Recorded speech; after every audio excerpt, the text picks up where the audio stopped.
Good afternoon, everyone, and welcome to our second annual Urban Design Lecture Series, The Places People Make. My name is Jasmine Grossman, and I'm a second-year MCRP student with a concentration in urban design, redevelopment and rehabilitation, and transportation planning. I also serve as the Assistant Planner of Old Bridge Township and the President of EJB Designs. EJB Designs is a student organization at the Bloustein School that utilizes drawing to educate students in innovative graphic negotiation skills. EJB Designs began as a group of planning students and faculty seeking to improve their hand drawing skills and digital graphic methods. This group of students evolved into an organization that aims to reestablish the core values at the foundation of hand drawing, the value of which is often overlooked throughout the planning and design process. We hold events and bi-weekly drawing sessions throughout the school year to help develop leaders and highly skilled designers who engage in drawing, rendering, and computer generation. Through practice and social networking, our organization's members prepare to break out into the world as confident and innovative urban designers and planners. On behalf of the EJB Designs team, I thank you all for joining us for this important discussion about public spaces and the public realm. Good afternoon. My name is Justin Alexander, and I am a junior in the undergraduate Urban Planning and Design program and the secretary of EJB Designs. The Urban Design Lecture Series is hosted annually by EJB Designs. This event seeks to create awareness of development issues affecting our civic unity by forming a discussion around an integral concept to urbanism, community.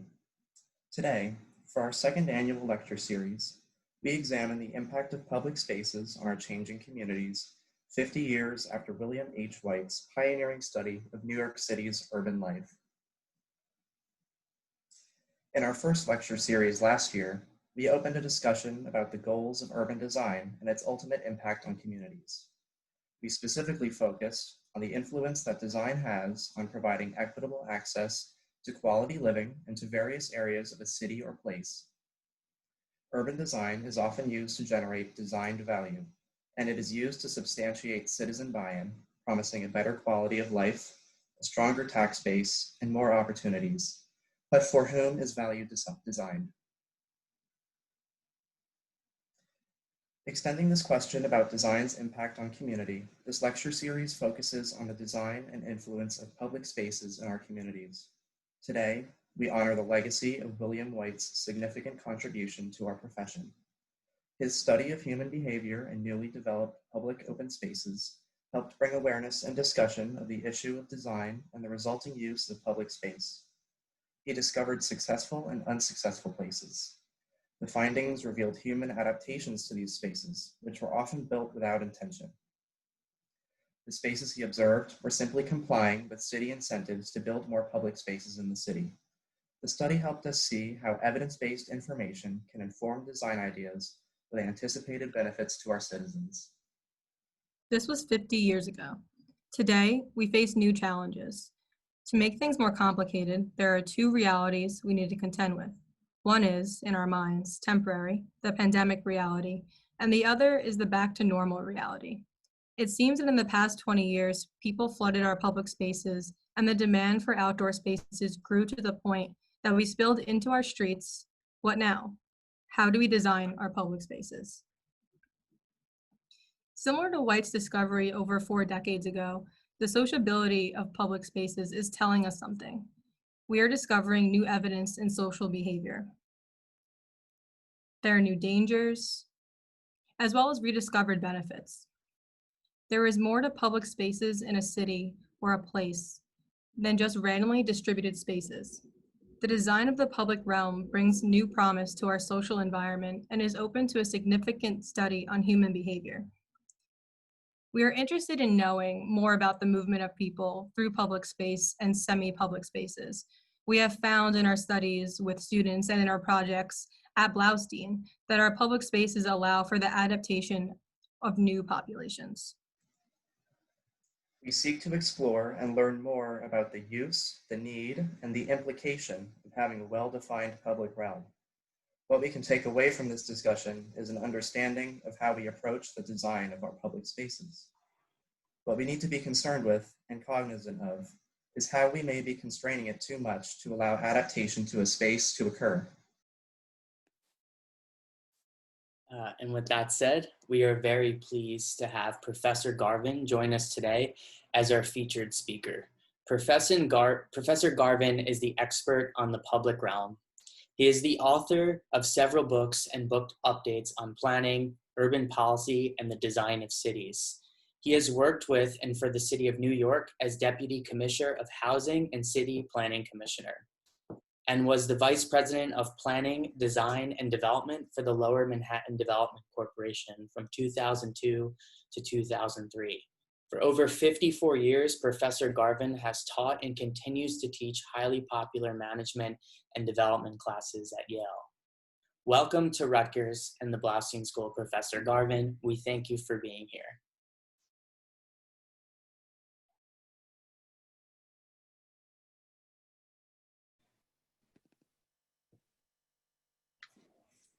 So you're looking here at the Brooklyn Bridge Park and the skyline of Lower Manhattan. And it is one of the great public realms created in the 21st century. So when you look at this, I have to ask, what is the public realm? What am I talking about? Well, I can't switch this. You're going to have to, Johnny, switch. The public realm consists of primarily three things: streets, squares, and parks. Those are things which belong to the public. They're not private property. They're things we use every day, all the time. But it's not only these very clear things, streets and parks. There are other places that are part of the public realm as well. Next, please. For example, the Galleria in Milan. That's not a square. It's not a park. It's not a street. It connects the square in front of the cathedral with the square in front of the Opera House in Milan. And it is the place in Milan that everybody goes. This is where the liveliest activity takes place in the city every day. That is the public realm. Now, what are the characteristics of a great public realm? I picked the Piazza Navona in Rome as one of the truly great public squares with works by Bernini and Borromini and lots of people and tourists and food and good restaurants. It's a tremendously exciting place. But what are the characteristics that make a public realm great? Next, please. The first thing is absolutely essential. It must be open to anyone. What you're looking at here is the Federal Center in Chicago. Most people pass by every day on the street and they don't know that this is the public realm or that it's a street or anything else.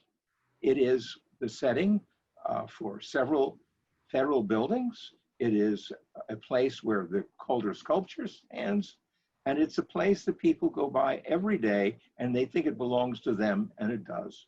This is open to anyone at all times. Next, yes, fine. The public realm must also provide something for everybody.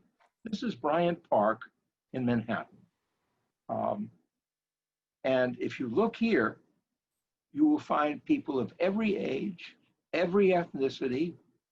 They are there enjoying themselves, doing what they want to do without interfering with anybody else. That's quite an achievement. We're talking on a typical afternoon, such as you're seeing there, both winter and summer, close to 2,000 people in a 6-acre area. That's a lot of people. And they're there enjoying themselves. They are part of the public realm. Next, please. It must also attract and retain market demand. It can't just sit the way it was when it opened.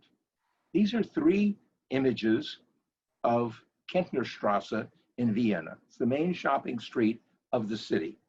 On the upper left-hand corner is a turn-of-the-century photograph, and you can see all the people who are going shopping on Kentnerstrasse.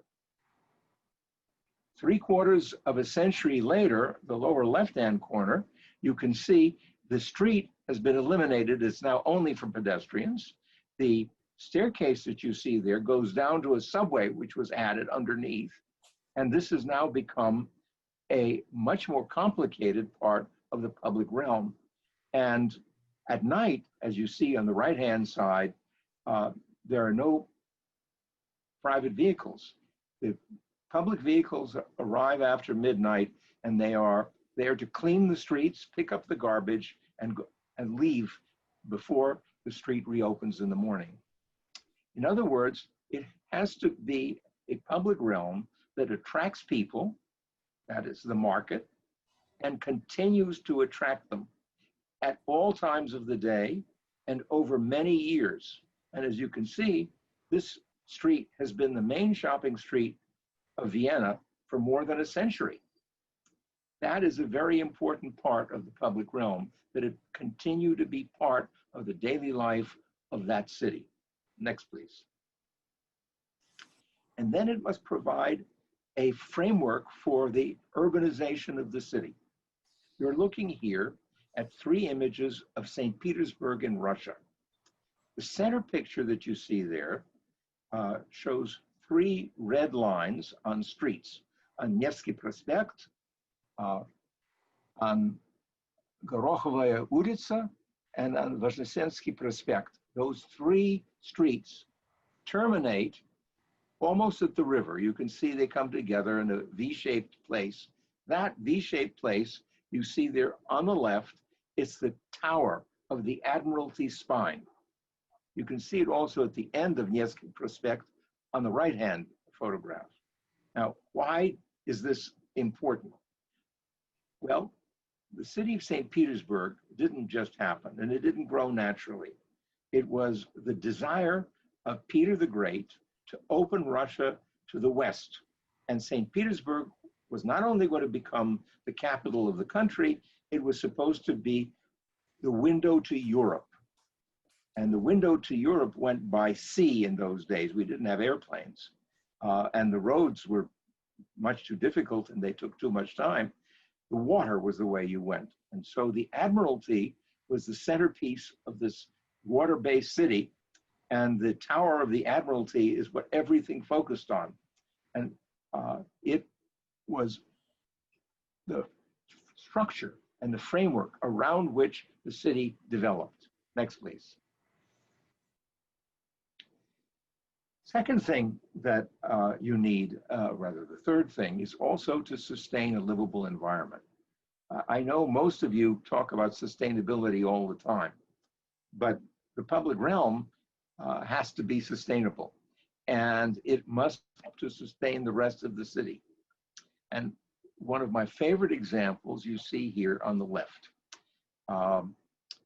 That black and white photograph was taken in Boston in 1882, and it shows a dump, a swamp with garbage. And the city of Boston decided that this was not an asset. It was publicly owned, and it went to the shores of that section of Boston. And the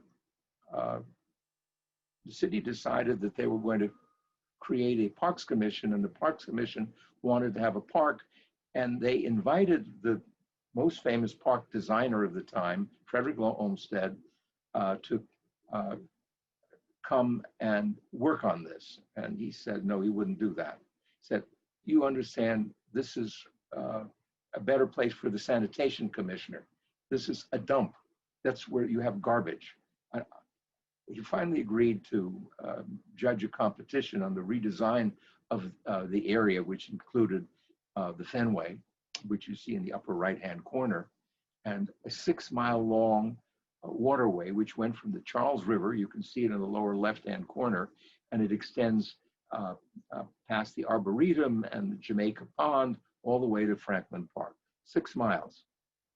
Eventually, they hired Olmsted to design this 6-mile entity, and he designed something which was intended to restore the environment and to have it have an impact on its surroundings so that people wanted to live and work in close proximity to what he turned into a public park. So you see the swamp there on the upper left-hand side. On the lower right-hand side, you see the muddy river, which is one piece of the emerald necklace, he called it. And you can see what role it plays. You cannot see well, maybe be a bit on the right-hand side. There are tall buildings on either side, not very tall buildings, 5 stories, 3 stories, 6 stories. But this became an asset that attracted people to both Boston and Brookline. They wanted to live next to this. They wanted to share the use of it. And it became part of the public realm of the city. Next, please. Another thing that you have to think about is people. The public realm is not just the natural environment, it's also the people who use it. And you have to design it in such a way that it is easy to use and it doesn't cause problems. This is a street in Copenhagen in Denmark. It's called Stradet. And I think this is one of the most remarkable streets I've ever seen. Look at it carefully. There are no sidewalks. The roadway goes from building line to building line. And within the roadway, you have bicycles, motorcycles, you have baby in push carts, you have people dragging their purchases, you have people sitting in a cafe, you have people doing window shopping, and they're all doing this without intruding with one another, including a car which is driving through the street, a motorcycle and a bicycle are driving through the street. This is a civil society. Now, I refuse to answer I refuse to answer the question as to whether it's the people who make the civil society or the city which creates the place in which the civil society can evolve. But whatever it is, they've got it in Copenhagen. And that street, this is a remarkable place. There are no traffic accidents. There isn't even a red light. Think about that a minute. If you have a well-designed public realm, it will accommodate people doing what they want to do without interfering with anybody else. But they have to respect the other people using the space. Next. Now, the public realm doesn't just happen. Somebody has to make it. And it isn't made over 5 minutes. It takes many years. So I thought I'd show you one of my favorite examples of the public realm. It's in Paris. It's the Place de la République. And you see in the lower picture what looks like a park in the middle, surrounded by swirling traffic. And then buildings which have offices and stores and residences. This place didn't just happen. If you look in the upper left-hand corner, that is a drawing of what became the Place de la République in 1770. There had been a wall around the city of Paris, and Louis XIV ordered it torn down. And over the years, it had grown so that by the time of the Revolution, there were sections of it which had been widened. And if you look on the upper left-hand corner, you will see a section called the Boulevard Saint-Martin, and then the next section is called the Boulevard du Temple. There was not yet a public square. Under Napoleon, it was widened, and you can see there the beginnings of the Place de la République in the second image on the left. It's not quite what you see there now. Then, after Napoleon III became the emperor, it was widened again. And the third picture you see there shows you something in the middle. It turns out to be a sculpture, and two little park-like areas. The thing now surrounded by street on all 4 sides and connected to the boulevards, which were once the walls around the city of Paris. And finally, there is a drawing of 2014, and you can see in this case, the upper right-hand corner, the street there has been closed for pedestrian use only. The theory being you don't need that because you can go around the square on the southern end. And so this could become usable for pedestrians. The result is that the Place de la République, which had once been an artery for horses and carriages and deliveries, has changed. Next, please. There's an aerial shot on the upper left-hand side of the thing with traffic everywhere. And that is 1980. They closed the section on the north side, that's the right-hand side of that photograph. And you can see they widened it so the pedestrian area became much bigger. It accommodated many more people. You see that in the aerial photograph of 2014 on the right. And then if you look below, there is a picture of what goes on in that space. It is an amazing collection of people doing everything from rollerblading to just sitting in the sun. Well, it's even more interesting. Next, please. There's a cafe, and you see that that's about 1.5 inches of water as a reflecting pool in front of the cafe on the northern part of the upper picture.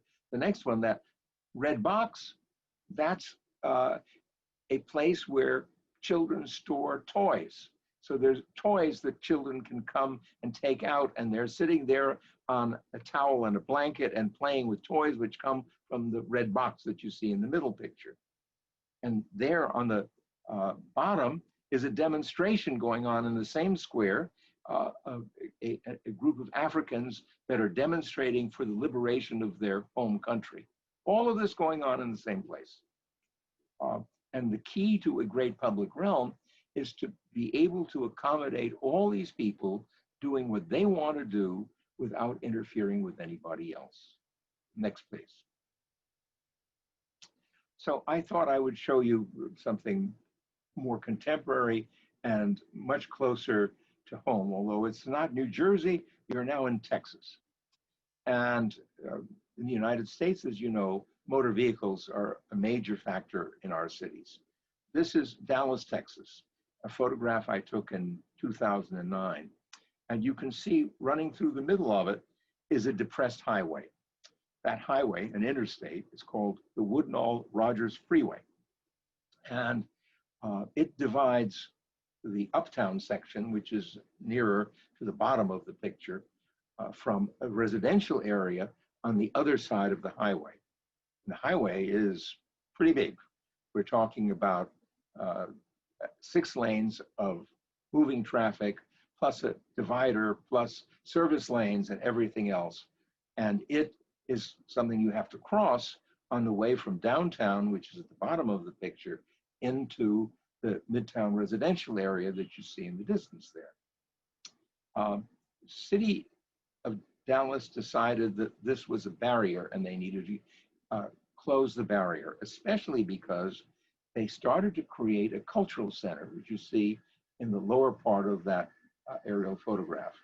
That is the site of the concert hall for the Dallas Symphony. The one under construction on the right is the site for a new opera house, which is being built. There's another facility there on the left.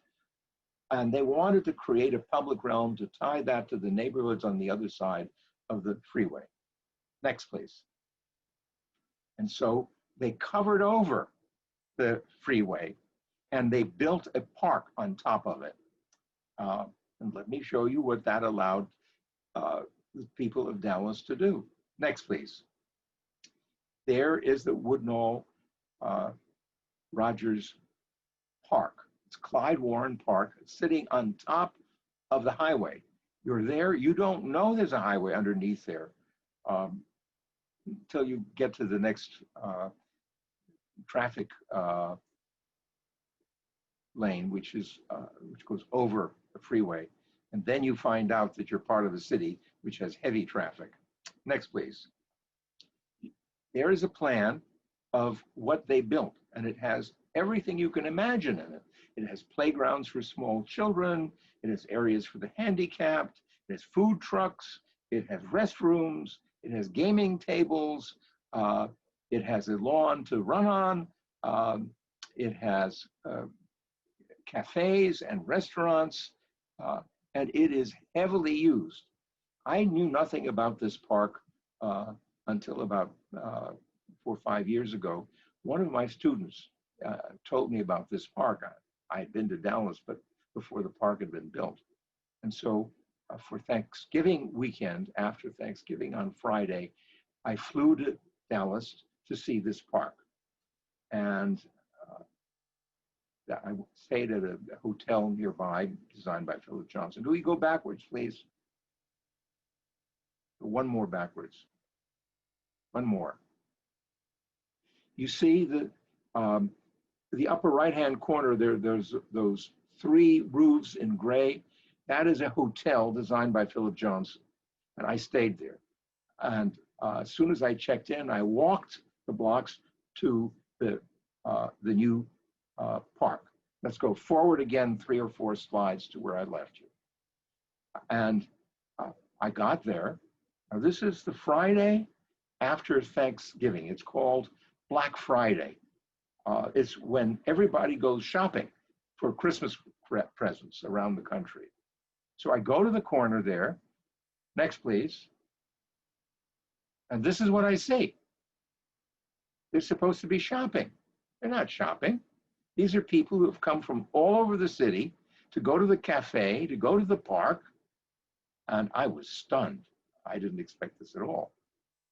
So on Black Friday, just to make sure that I saw what was really going on, I walked to what is probably the best known thing in Dallas, and it's, I'm having one of those moments, famous department store. Neiman Marcus. So I go to Neiman Marcus, and I get there on Black Friday. I open the door, and there isn't a customer in there. They're all at the park. That is a successful public realm. Next, please. It's not only successful in terms of attracting people, it is so desirable that the real estate industry saw this as a major asset, and they started acquiring property across the street from this, and a block away and 2 blocks away in all directions. And this has become the framework for the expansion of this section of Dallas. That's pretty remarkable. And this has all happened within a decade. And these pictures are 2016. So this is 4 years ago. You go there now, and there are many more tall buildings around there. Next, please. And this is inside the park. And does it sustain a livable environment? Absolutely. And for all kinds of people. Next, please.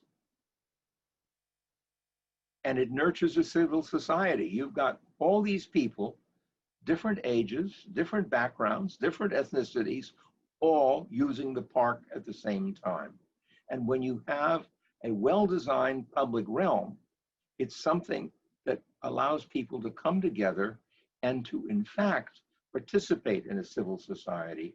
And in fact, it encourages it. And that's what's happening here. So it's not only a framework for the development of the city around it, it's also a way of nurturing the civil society and expanding the quality of life for the people in the city, and at the same time, improving the quality of the environment. Next, please. As soon as you have this, of course, everybody wants to profit from it. Not only the real estate developers, but people who are trying to make a living by selling food. And so you have food carts along one side of the park. Everybody wants to be here. This has become something that triggers what I call a widespread and sustained private market reaction. And that is my definition of what city planning is about. Public action that triggers a widespread and sustained private market reaction. not just the real estate developers, but the immigrants who are running these food carts, the kids who are playing in the park, everybody also going to the cafe in the park. That's what a great public realm will do. Next, please. Okay, if we're going to improve the public realm, how do we go about doing it? It is not something that happens in a day or a week or a year. It takes a long time. And I thought I would show you another part of Houston, which I encountered for the first time in 1968. And I thought, gee, this is not what I think cities are about.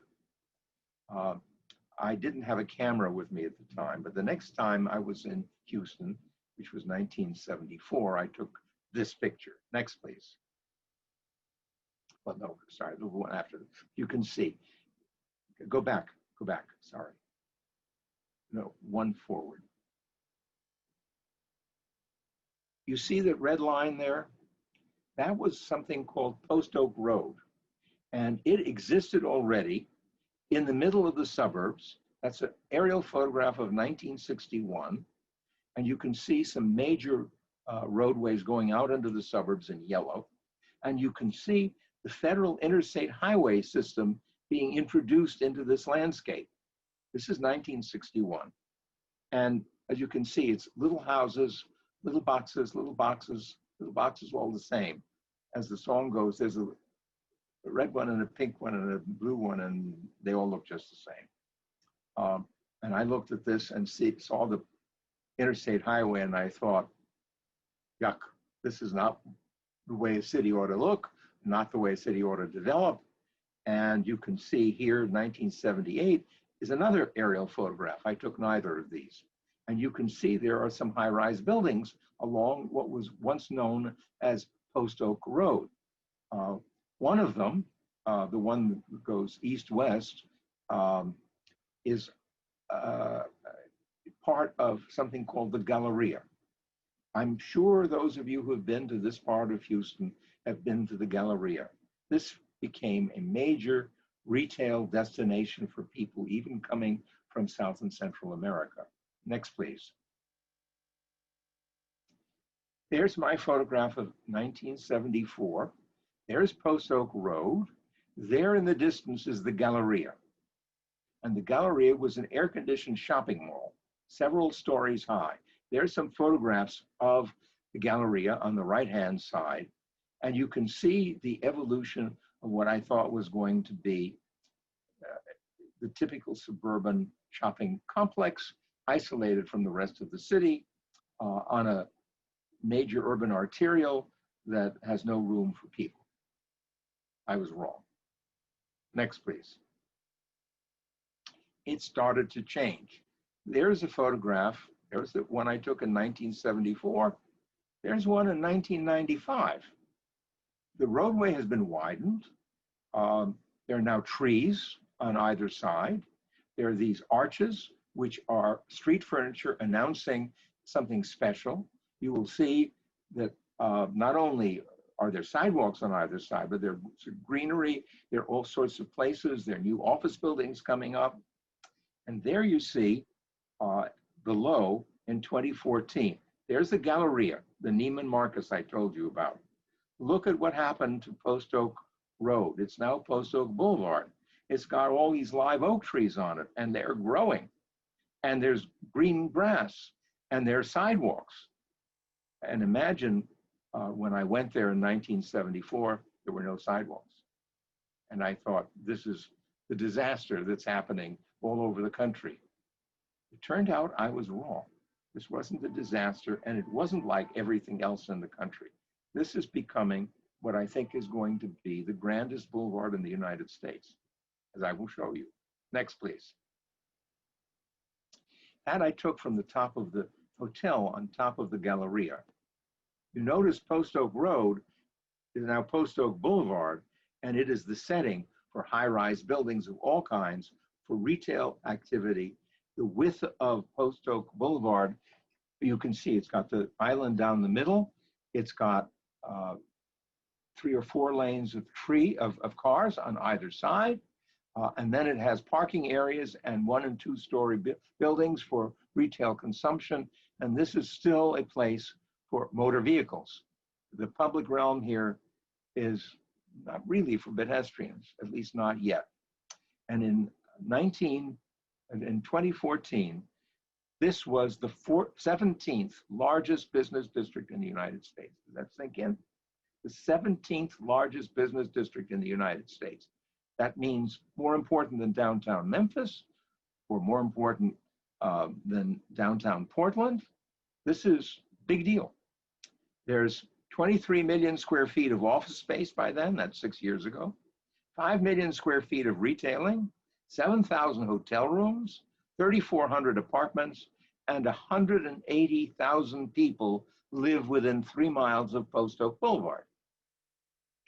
This is being turned into something very different from what I saw in the 1960s and 70s. Next, please. Now, you have to think about what do you need in the public realm? And how much space does it take up? Take a car. It provides 55 square feet per person, and it occupies a 9-foot wide lane. A bicycle, it can occupy a 5-foot wide lane, and it's 15 square feet per person. So you can get more people in on a bicycle path. And then you have a bus lane, 9 square feet per person, and a lane width which is probably 12 feet, although you can park the bus on 9 feet. So if you look at Post Oak Boulevard and you want to accommodate buses and cars and bicycles, let's see what you can do. Next, please. They hired a designer who came up with this image. The center of the street would be turned into a bus lane with a bus shelter on either side every time the bus stops. Then 3 lanes of motor traffic, and then a sidewalk on either side, and then the setbacks for everything else that's there. The Hilton Hotel, by the time this rendering was done, had already been built. The tall tower in the distance is by Philip Johnson. The towers in the foreground with the rounded corners are also by Philip Johnson. And this was the image that the business leadership of Uptown Houston wanted to create, and they hired somebody who designed it. And let me show you what happened. Next, please. On the left is a photograph I took in 2015. On the right is the rendering by the designer of what that's supposed to look like in 2021. It's no longer the 17th largest business district. It's bigger than that. They were already projecting 27 million square feet of office space, 8,000 hotel rooms, 19,000 apartments, and that was just what their projection was. Next, please. I went there for Thanksgiving last November, and they reopened Post Oak Boulevard, and there you see the celebration at the reopening of Post Oak Boulevard. That public realm is pretty big. Let me take you up close. Next, please. There's a bus lane down the middle. They now have a bus that runs up and down Post Oak Boulevard. There was no public transportation that was easy to use before. Now you can get on the bus, you can go a block or 2 blocks and go shopping, another 1 or 2 blocks and go to a restaurant or to a bar. And there are all sorts of things along the way. On the lower picture, you can see the Whole Foods Market, which has just opened along the way. Those pictures were taken on Thanksgiving Day. There's the roadway not being used now by traffic, but you can also see where the bus lane was. And there on the upper side, you can see the bus actually occupying it. This is becoming an entirely new boulevard with tall buildings along the edge of it. And those 2-story shopping centers that you saw lining the street, strip malls, I would call them, are being replaced. Next, please. That is a photograph I took on Thanksgiving Day. And I promise you, that will not be there within a decade. That's an underperforming asset. You can't afford to have this. What they're going to do is tear that down, build multi-story buildings that go out to the sidewalk, and the parking is going to be behind it. And we're going to have one of the grand boulevards of the world called Post Oak Boulevard. Next, please. And this kind of thing is happening everywhere. This is Atlanta, where I met Barbara Fega. Atlanta is a very special place for me. I was hired by the Trust for Public Land in 2004 to help them figure out what to do.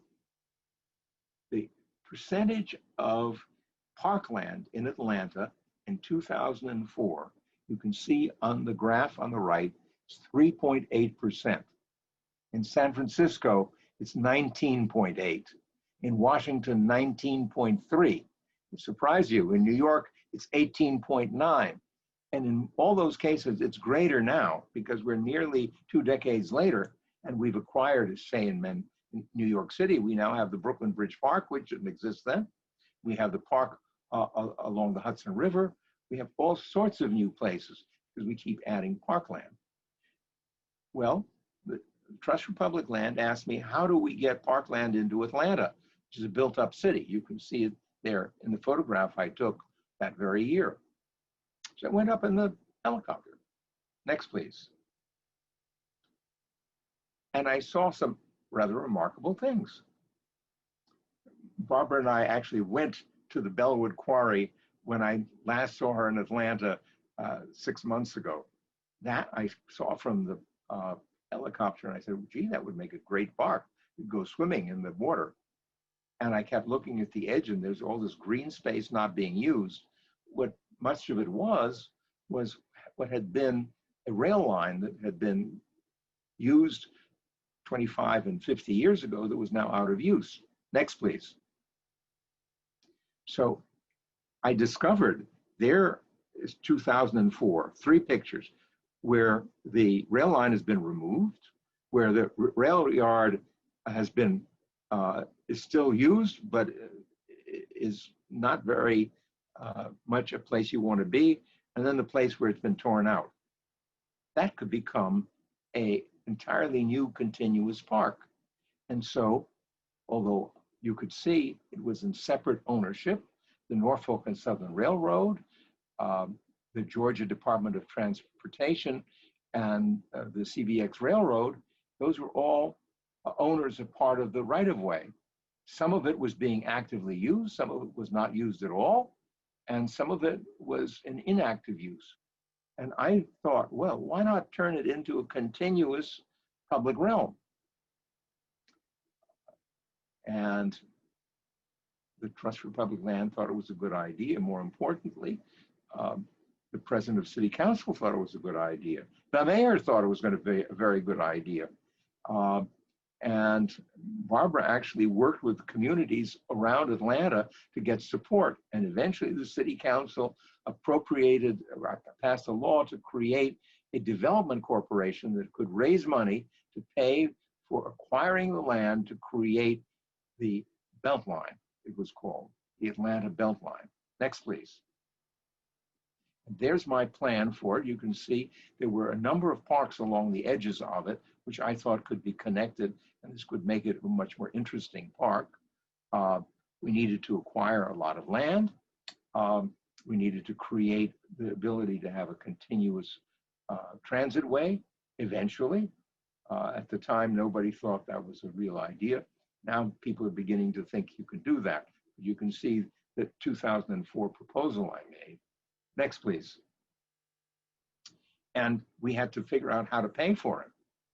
And the way to pay for it was very simple. Tax increment financing.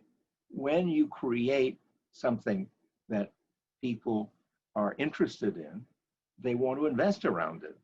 When they invest there, the investment increases the real estate taxes from the property.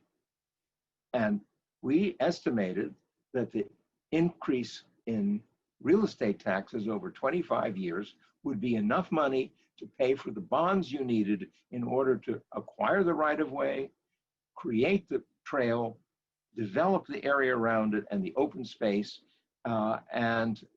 We proposed that. The city council approved it. They are in the process of creating this. There is the Beltline Incorporated, a corporation that was created specially to develop it, and they are carrying it out. Next, please. That's the area the Beltline went through, one of the hottest sections in that part of Atlanta. Next, please. And there you can see one of the sections along the Beltline being turned into a park.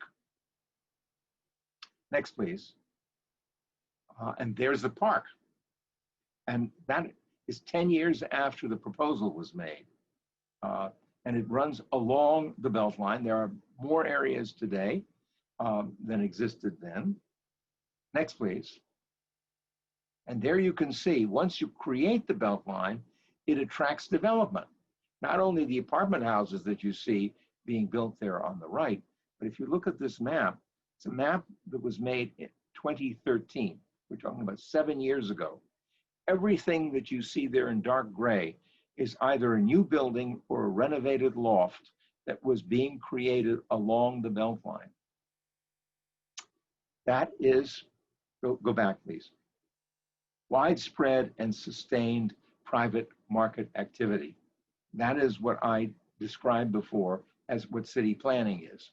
Public action, creating the Beltline to generate widespread and sustained private market reaction. Next, please. And this isn't only happening in Atlanta, it's happening, or Houston. Here's one of my favorite examples of a 21st century public realm being created. This is the edge of the waterfront in Toronto, being developed by the Waterfront Development Corporation. And they are not only acquiring land, and you can see there in the plan in the lower right-hand corner, all the green areas they're creating. These are designed areas that we have landscape architects that are actually designing. And you can see these create sites that developers want to build next to because people want to live next to these parks. And that generates revenue and taxes and pays for the entire development. Next, please. So along the Toronto waterfront, you've got play areas, walkways. There on the lower right-hand corner is the street that runs along the edge. Downtown Toronto is on the left-hand side. On the right-hand side is the waterfront park. And in between, you have public transportation, and you have a bikeway and a walkway. And along the way, there are areas that have been turned into parks for children to play. That's a pretty dramatic thing. And these are pictures that I took 5 years ago. If you go there today, it's far more developed. So creating a public realm is a way of focusing the activity of a city, of creating an environment that people wish to live in, play in, work in, and generates a widespread and sustained private market reaction around it. Next, please. There has added to it a new ferry terminal. And there's the street along the edge. Look at all those high-rise buildings. I would argue that that's a pretty dramatic illustration of a widespread and sustained private market reaction to a new public realm, which includes a bike path, pedestrian walkways, recreation facilities, public transportation, a whole lot of things. And that this is the way we can expand and enlarge our existing cities, whether it's on highways in downtown Houston, or along the waterway in Toronto, or along an abandoned rail line in Atlanta. There are lots and lots of these places, and the public realm is the key to evolving our city. Next, please. So I asked myself, how do we keep our city great? And I look at New York City, which is where I've lived my entire life. This is a photograph taken in 1987. It's a mess. It's disorganized. It's a clutter of everything. And we began working on improving it by passing laws requiring signage, requiring land uses, changing the traffic, enlarging the space available for pedestrians. Next, please. This is the way it looks now. We created a TKTS where you can get cheap theater tickets because they haven't sold out the show. We have a special district zoning, which allowed bonuses for the creation of 5 new theaters. We created a redevelopment project, which began redoing the ground plane, eliminating some of the traffic and replacing it with pedestrian areas. We passed laws to affect signage so that the illuminated signage was an asset and attracted customers. We created a business improvement district. I hope you've all learned what a BID is, but it's central to providing the services that the businesses need and the people who are visiting the district need. That is sweeping the streets, collecting the garbage, getting rid of the unnecessary traffic, and so on, providing information, and so on, and finally more room for the pedestrian. So the public realm is the key to the evolution of a great city. And I urge you to look at what are the things we can do to improve that public realm. And now I'll be happy to answer any questions you have.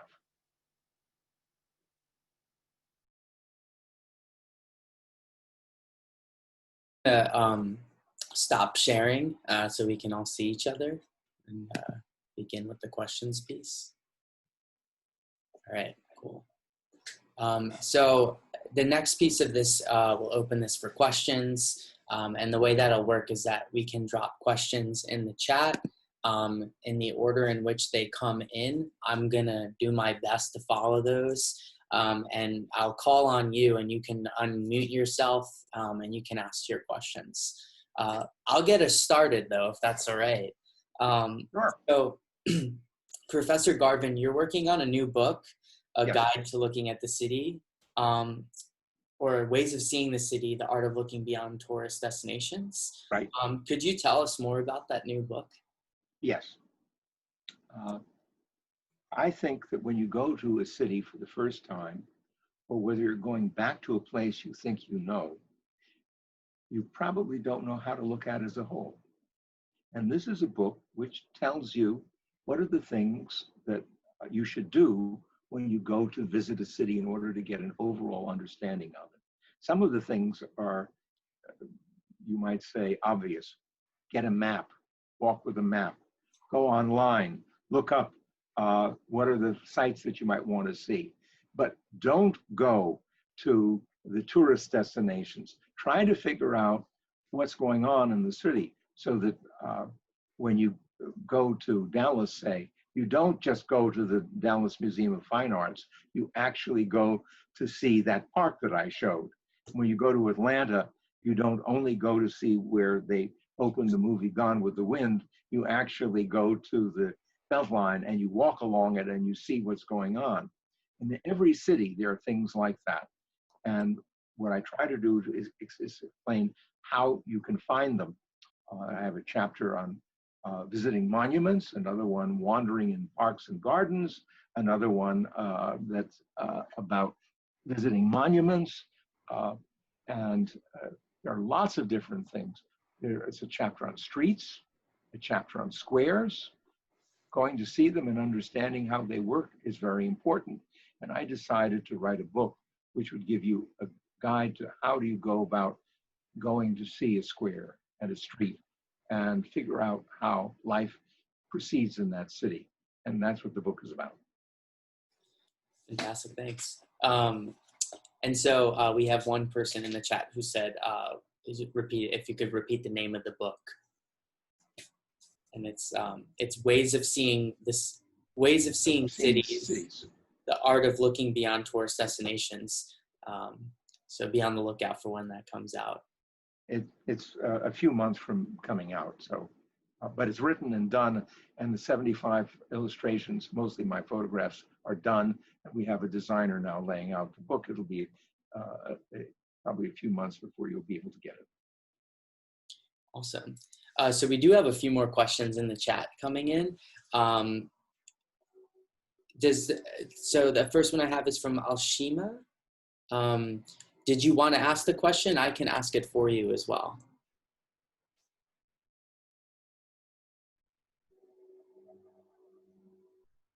Okay, I can do it for you. So her question is, their question is, thank you so much. They're from Egypt, and they said they love your presentation. And they said they have a question. What are the new research areas in developing the public realm that are running now? Well, let me backtrack a little bit. I have Egypt in the book. I have both the pyramids, but I also have Luxor, and the temples in Luxor. They are in the book. And the section on monuments uses Luxor as an example, and some of the other temples in the area. So Egypt is in the book, as are many other places you would not expect. I find that the experiments about the public realm aren't experiments. They're things that are being done in cities, usually by business improvement districts, that are doing it because there's a problem in the city. The traffic is too heavy. You need to be able to slow it down. You need to provide directions to walk around in the city. You need to cool the city and plant trees so that you can begin to have shade and protection from the sun. All these sorts of things are being done in American cities, largely by business improvement districts, because city governments have other priorities than planting trees or collecting garbage on the public street. And they're under pressure from neighborhoods to provide services that would otherwise not be there. And so BIDs have organized, they tax the property owners and businesses in the district, and they use that money to clean the sidewalks, pick up the garbage, manage the traffic, plant trees, put up signs. And I would say that those are things that are being done to the public realm by a quasi-public entity. And then there are governments that are doing things as well. So it's not experiments, and it's not being done by academics. It's being done by people who have to live every day with the main street and the garbage that's on the main street. Great, thank you very much. Our next question is from Professor Drake. Did you want to unmute yourself and ask the question? I can also. That's okay. That's okay, Johnny. That's good. Awesome. So you want me to ask it? I'm sorry. Yeah, that's fine, Johnny. That's okay. fine. So from Professor Drake, the question is, do you see public spaces evolving as a result of COVID? As a result of what? As a result of COVID-19, the coronavirus and the pandemic that we're in. That's an interesting question that I can't answer because I think it's too early to know. We are still experiencing COVID-19. I haven't seen us spending a lot of money to deal with the public realm during the pandemic. I think we're going to have to wait and see. Okay. We have the next question from Professor Smart. I'm assuming you'll want to ask this question, so I'll open the floor to you. That he's in a loud space, I think. Oh, okay. Well, I'll ask it on his behalf. He said, "Thank you, Professor Garvin. You're the reason why I'm a professor of urban planning now. I took your class study of the city back in 1998. How wonderful. I couldn't be more delighted. So this is being recorded, so we'll release this part if you're busy doing other things. Professor Smart's question is, what are your thoughts on privately owned, quote unquote, public spaces? In some ways, I think the Grove Shopping Center in LA is one of the most successful new public places in the US. Are you worried about private ownership of public space? Much has been written about private penetration of sidewalks in places like Las Vegas, banning a public demonstration. And he also said that he's in a loud space. And so don't mind reading from me, which is what I'm doing. So I think the fact is that privately owned public places exist all over. We started having them in Chicago and New York by providing bonuses to real estate developers who provided plazas in front of their buildings. Or I would argue they were initially wider sidewalks, which provided more room for pedestrians. But that was increasing the amount of space available for public use and therefore increasing the public realm. It happened to be privately owned and privately managed. And we have these all over the country in the form of shopping malls. And the issue is when I go there with a camera, I'm often stopped by a security guard who tells me this is private property and I shouldn't be taking photographs. I take photographs anyway. But in fact, there are lots of people who are there who think of it as their place.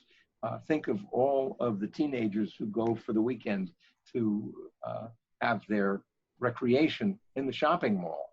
I used to be asked when I entered college, since I didn't live in the suburbs, what did people in cities do rather than go to shopping centers on Saturday and Sunday?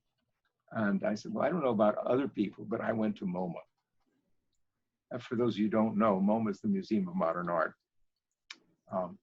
But that's a typical New Yorker's answer, evading the question as well.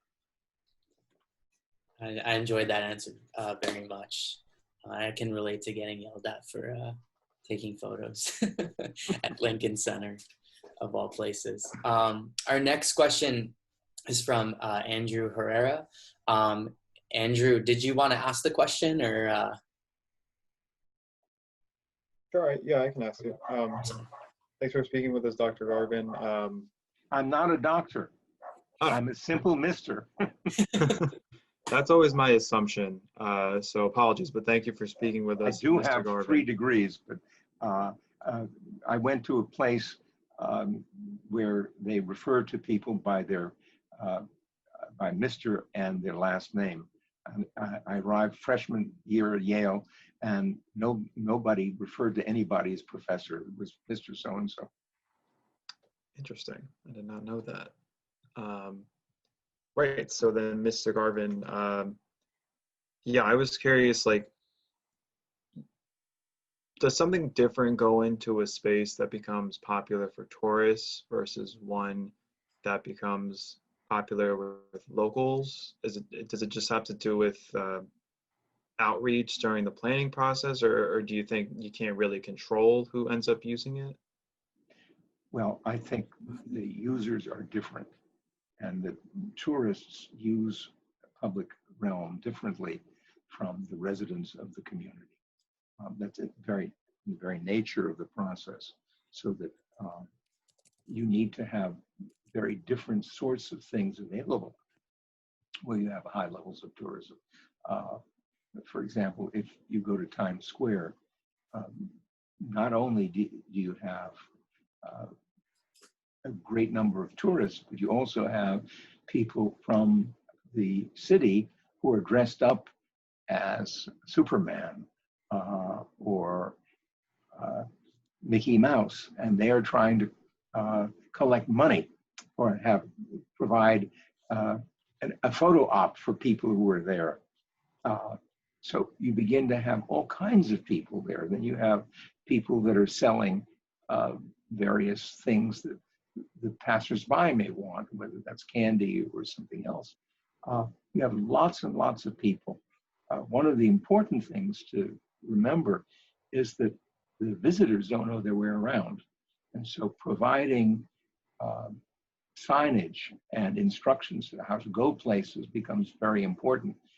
I remember being in Minneapolis and going into the IDS Center, and they had a machine there. And if you pushed a button, you could see where all these places were that you wanted to go. And so you could find your way around the city. That's a way of doing it, but it's not the only way. In Philadelphia, they have signs on the street that tell you how to get to the convention center and so on. I think different people use the public realm for different purposes. You have to make it easy enough for them to do it without interfering with the other people who are there for other purposes. Thank you. Our next question is from Professor Ayala. Professor Ayala, did you want to ask your question? Sure, I'll ask my question.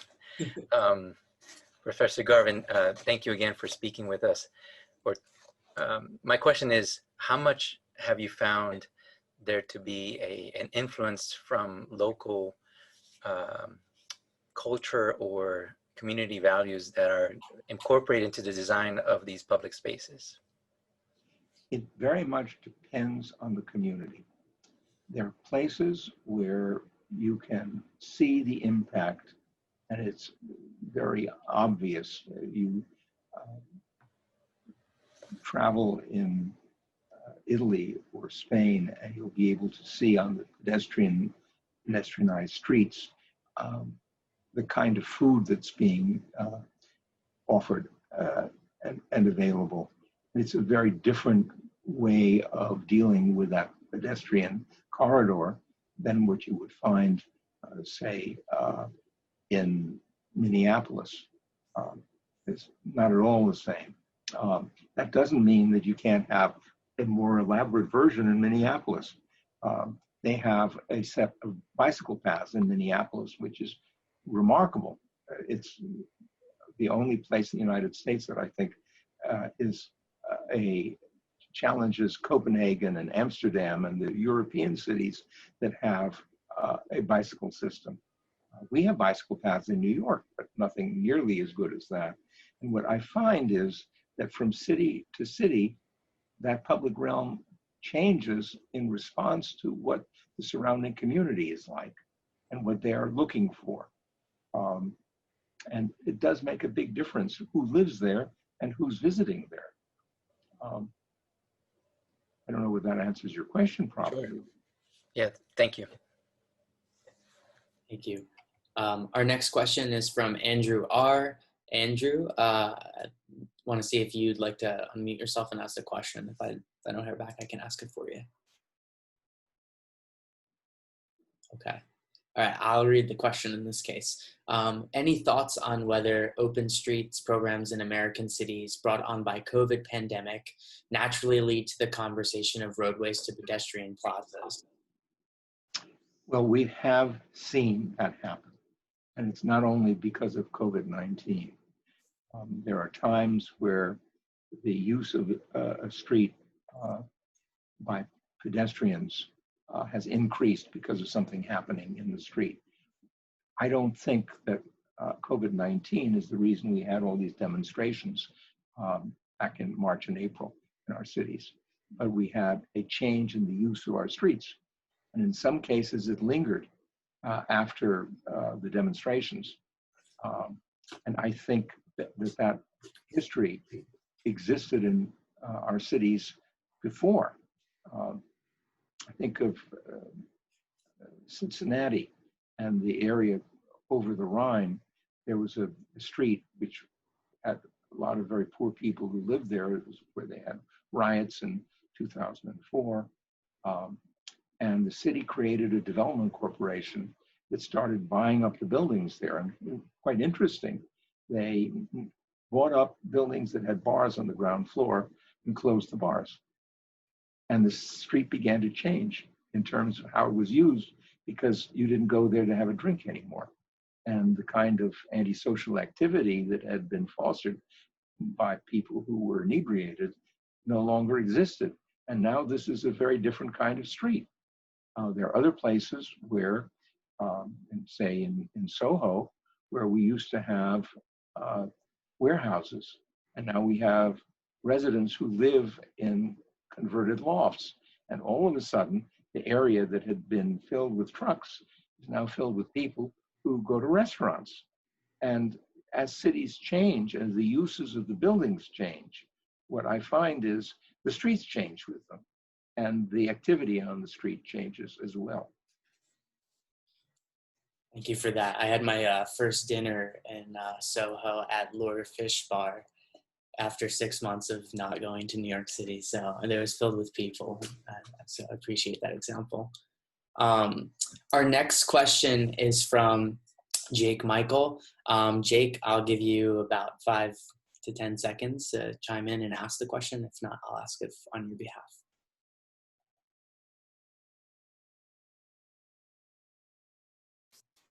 Okay, and with that said, I will ask this question. And Jake says, many of your examples seem to be, for lack of a better term, quote, elitist, end quote, such as Whole Foods moving in. Can you give an example of a public space that served low-income communities or local small businesses? Sure. Any place there is a farmer's market. That's one example. I would say that depends very much on the city that you're in and the section of the city. If you go in New York City, for example, and you go to the Lower East Side, and you go to Avenue A or Avenue B, you will find a very different set of customers on the street than you will in the Lower East Side on First Avenue. It very much depends on who lives there and who spends time there and what kinds of stores there are. If you have an immigrant community, it changes the character. We have sections of our city which have Hispanic stores, and people can read the signs in Spanish. And they go to restaurants which have a different character. I can think of one that has mixes that with another section, that's Jackson Heights in Queens, where you also have Indian subcontinent represented, and you have a series of Indian retail stores and restaurants. It very much depends on the population that's there. And that changes the character of the surrounding area and what happens on the street as well. Thank you. So we have another question too. Some of the questions came in through private message, so I'm not skipping over anyone. This next question is from Professor Vega, and I also was wondering this myself too, but firstly, thank you. That lecture felt more like a tour of places and spaces in the public realm, not only in the US, but beyond. We have also an international audience here, so that's really fantastic. But of all the places that you mentioned, what is your favorite? I have to answer that two ways. First of all, I'm a lifelong New Yorker, and as a city as a whole, I am dedicated to the city of New York, and I find it the most exciting place in the world. Now, having said that, I didn't talk about what are the public realms that I admire. You saw a little corner of it. I think the Grand Boulevard in Paris, the boulevards of Paris, I think are the most extraordinary public realm with everything happening there. You have tourists, you have children playing on their bicycles, you have people buying newspapers, you have people going shopping there. I think boulevards of Paris would be one selection that I would make. Since I said it before, streets, squares, and parks, my favorite square is in Spain, and it is the Plaza Mayor in Salamanca. It's illustrated in my book, What Makes a Great City. It is the most amazing thing. It is busy all hours of the day and night. And it's got all levels of people. The most amazing of which was I was there in the late afternoon, and a bunch of people who were advertising, I've forgotten what retail item. They came with umbrellas, and they opened their umbrellas in the middle of the square, and they danced around with the umbrellas, and they were marketing whatever was the item that they wanted to sell, and then they left. That's my favorite square. I told you about my favorite streets, which are the boulevards of Paris, and street, square, and parks. Well, I'm afraid I am going to again disclose my prejudices and my, well, how should I put it? Well, I grew up across the street from Central Park. I believe that park, which was designed by two people who had never worked together, didn't know what a public park was because they didn't exist in the United States at that time, created the most amazing place.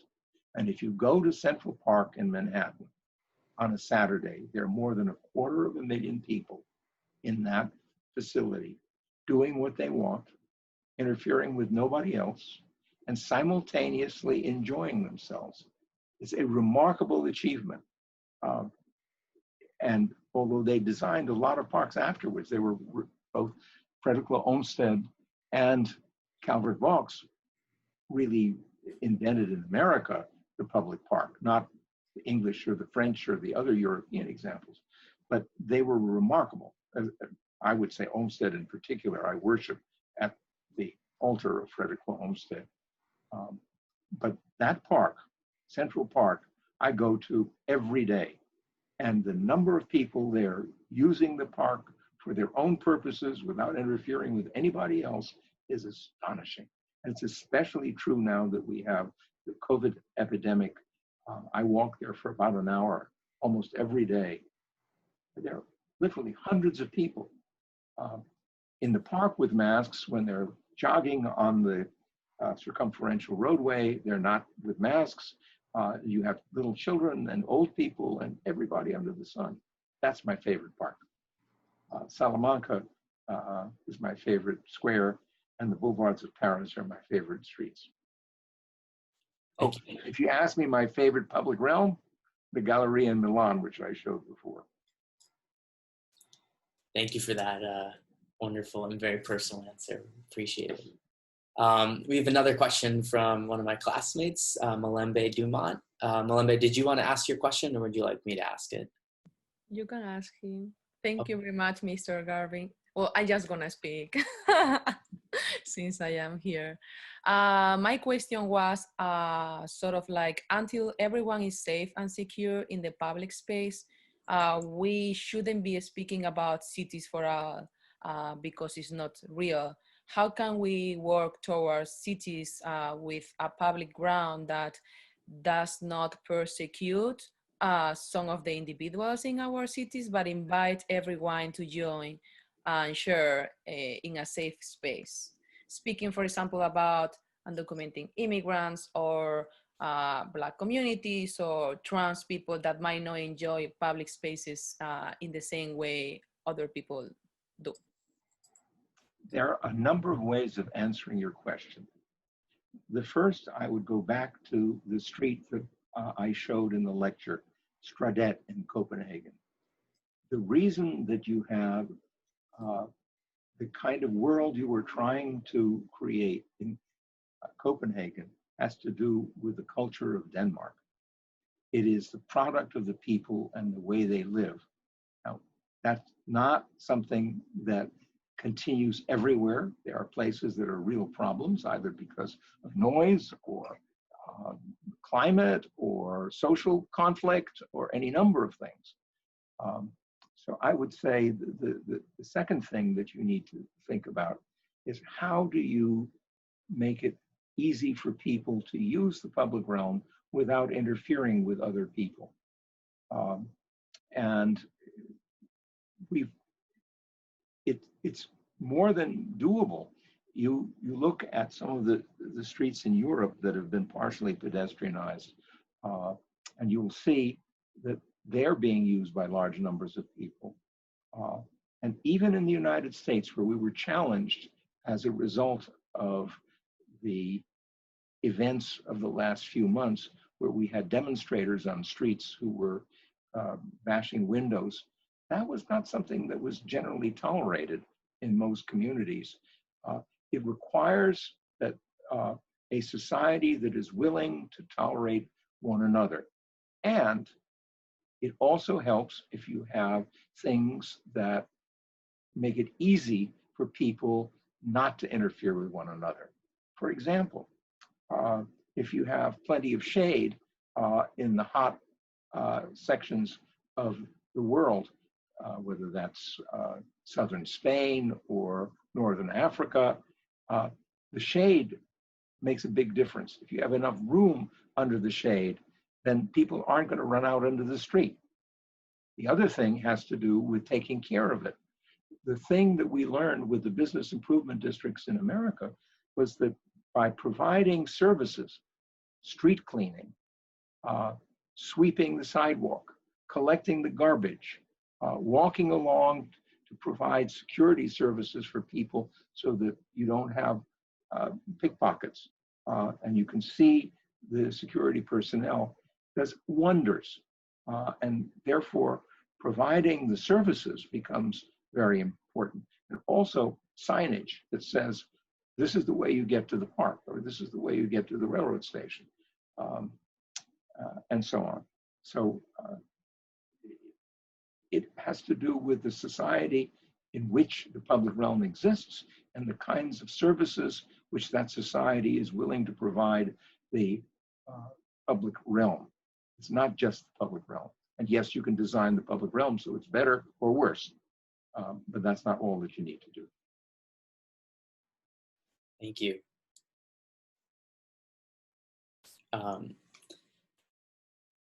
Our next question is from Jenny Pemberton Webb. Jenny, did you want to ask this question? Yeah, I'd like to, if you can hear me. I can hear you. Great, thanks for your presentation, it's fantastic. My question is that you've demonstrated that creating great places for people takes decades and longer, centuries in some cases. I'm sorry, I didn't catch what you're saying. You've demonstrated that creating great places for people takes decades and longer, sometimes centuries. How can we contribute to great places when we might be in short-term roles for 1 to 5 years? I'm not getting all the words is the problem. Johnny, can you translate? Sure. So Jenny said, you've demonstrated that creating great places for people takes decades and longer. How can we contribute to great places when we might be in short-term roles for 1 to 5 years? You have to start somewhere. If you don't begin, you're not going to have it at all. And you don't know where it's going to go. The people who created the first business improvement districts didn't know what was going to happen. These things evolved. If you had asked me whether Times Square would look the way it does today in 1965, when the Lindsay administration was providing bonuses for building theaters in Times Square, I would have said, well, I don't think you can change the tawdry nature of Times Square and the criminal activity that goes there, and I would have been very wrong. And this changed, and the same thing I remember as a boy in Central Park. We started, as soon as Robert Moses stopped being the commissioner, crime in Central Park started to soar. That's largely because we weren't taking adequate care of the park. It's a long story.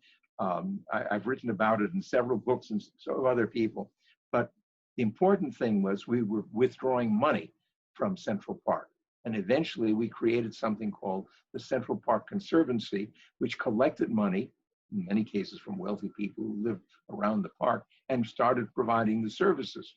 Once you had the personnel and the services, the crime in Central Park started to decline. And so it's possible to do these things, but you have to start somewhere. And in the case of Central Park, there was an extraordinary woman, Elizabeth Barlow Rogers, who decided that the crime in Central Park had to be dealt with. And she started by fixing bench slats and providing lighting and getting people to clean the garbage. And you have to start somewhere. I think probably on avenues, you have to have paving blocks that are pleasant to walk on. You need to have lighting at night. You need to be able to, worry about how do you provide security at times when there are fewer people around. So in all these places, you've got to start somewhere, and there are a set of different things that you can do. And by studying what they do on great streets and squares and parks, you can find out how to deal with these things. Thank you. Our next question is from Professor Smart. He wrote, one of my favorite spaces in New York is special, not because it's beautiful or attractive, but because it's secret or sort of secret. He's speaking of 6.5 Avenue, the passages mid-block between 6th and 7th Avenues. Can you talk about the quality of public spaces, quiet, secret, unknown to most, sort of? Well, first, I can tell you how they happened, because when I was growing up, they didn't exist. What happened was that in 1961, the city zoning ordinance was changed. And as I talked about before, they started having bonuses for developers who built plazas. The plazas were to be on 5th Avenue or Park Avenue. And the Lindsay administration decided that that wasn't enough. Donald Elliott was the chairman of the Planning Commission, and he and others were under the influence of Jane Jacobs. And Jane Jacobs kept talking about short blocks in Death and Life of Great American Cities. And the staff in the Department of City Planning and the chairman and some of the leadership decided that the blocks between 6th and 7th Avenue were too long. They were 800 feet. And so they saw there was a market for developing new office buildings. For example, Time Life was building a new building on 6th Avenue and 50th Street. And they started to say, why not have the plazas in the middle of the block, not just on the front of the avenue, where you already have a wide sidewalk? And that's how those side streets started to develop between 6th and 7th Avenue. And they weren't planned as such, but they were a bonus that the city gave in order to get them in the first place. And I think there are things like that that you can do.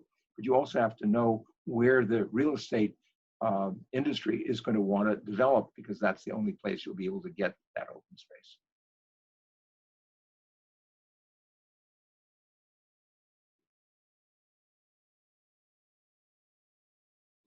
Johnny, you're muted. Johnny, you have to unmute. Yeah. I muted myself because someone was beeping the horn excessively outside, so I apologize. So that concludes the questions that are in the chat. I want to open up the floor for folks who are, on our e-board or former e-board members that chimed in. I certainly have 1 or 2 more questions that I'd like to ask. We should keep in mind that I have about 5 or 10 more minutes. Okay. So right. I'm happy to answer anything anybody wants. Okay.